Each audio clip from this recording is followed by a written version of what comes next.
Hi అండి, నేను మీ కుమార్ని. ముందుగా అందరికీ ఉగాది శుభాకాంక్షలు.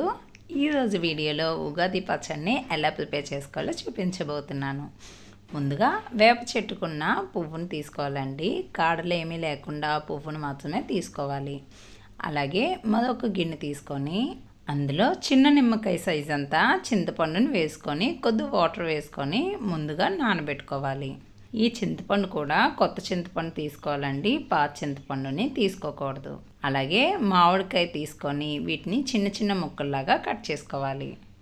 ఇప్పుడు ఒక బౌల్ తీసుకొని ఇందులో నానబెట్టుకున్న చింతపండు రసాన్ని బౌల్లో వేసుకోవాలి.